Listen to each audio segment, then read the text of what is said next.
बिहार के जेडीयू के 2 विधायकों के निधन से खाली हुई तारापुर और कुशवेश्वर स्थान विधानसभा सीट पर 30 अक्टूबर को उपचुनाव होना है। एनडीए की तरफ से जेडीयू अपने उम्मीदवारों का ऐलान कर चुकी है।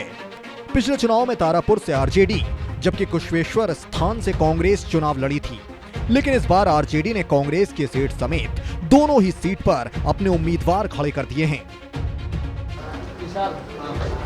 और राजद इस दोनों उपचुनाव में अपने उम्मीदवार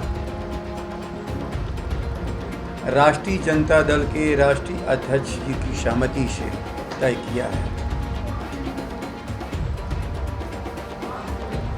करीब करीब मैं सभी लोगों से बात कर चुका हूं, महागठबंधन के लोगों से, और मुझे लगता है कि सबकी सहमति भी मिलेगी। राजद का कहना है कि कांग्रेस से विचार विमर्श के बाद ही अपना उम्मीदवार उतारा गया है। इधर आरजेडी के इस फैसले को एक तरफा बताकर कांग्रेस न सिर्फ बिफरी हुई है, बल्कि दोनों ही सीटों पर अब अपना उम्मीदवार भी उतारने की तैयारी कर चुकी है। कांग्रेस सूत्रों के मुताबिक कल ही जेल से रिहा हुए पप्पू यादव को भी तारापुर से कांग्रेस के सिंबल पर चुनाव लड़ने का ऑफर दिया गया है। कांग्रेस के नेता तो यहां तक कह रहे हैं कि तेजस्वी की पारिवारिक लड़ाई में महागठबंधन बलि चढ़ रहा है। एक सीट तो हमारी खास तौर पर हमेशा से हमारी सीट रही है और उस सीट पे हम जीतते रहे हैं, कम मार्जिन से हारते रहते हैं। जीत हार से इतर जो मैं बात कह रहा हूँ, हमको ये भी लगता है कि बहुत ज़्यादा फ्रस्ट्रेशन है, हो सकता है राजद में हो, क्योंकि घर में जो उनकी लड़ाइयाँ चल रही हैं, अपने ही पुत्र कह रहे हैं कि बंधक बना दिए गए हैं, तो हो सकता है ये फ्रस्ट्रेशन भी हो। आरजेडी की पारिवारिक कलह और अब महागठबंधन की टूट को एनडीए अपने लिए वॉक ओवर ही मान रहा है।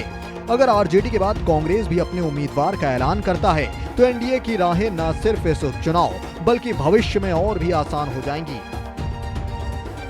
देखिए, शकील अहमद खान मरसिया गा रहे हैं, लेकिन खुद उनकी अपनी राजनीति विधानसभा जीतते रहे हो, लोकसभा जीतते रहे हो, आरजेडी के भरोसे चलती है।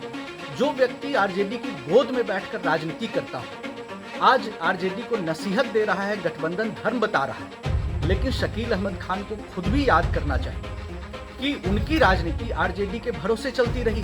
घोषणा करते हैं तो क्या महागठबंधन के जो घटक दल है, Akhil Bharatiya Congress party, CPI, CPM, माले, क्या ये राजनीतिक रूप से बीपीएल है? इनके कोई प्रतिनिधि का संवाददाता सम्मेलन में महागठबंधन में नहीं रहना यह संकेत है कि राष्ट्रीय जनता दल अपने सहयोगी दल का सम्मान नहीं करता है और राजनीति के नौ सामंत। बिहार की नीतीश सरकार वैसे भी बहुमत के बस मुहाने पर ही खड़ी है। ऐसे में ये उपचुनाव और 2 विधायक बेहद महत्वपूर्ण हो जाते हैं। 110 के आंकड़े वाले विपक्ष के लिए 2 विधायकों की अहमियत कम नहीं है। यही कारण है कि अरसे बाद लालू यादव को भी इन दोनों सीटों पर चुनाव प्रचार के लिए लालू यादव को उतारने की तैयारी की गई है।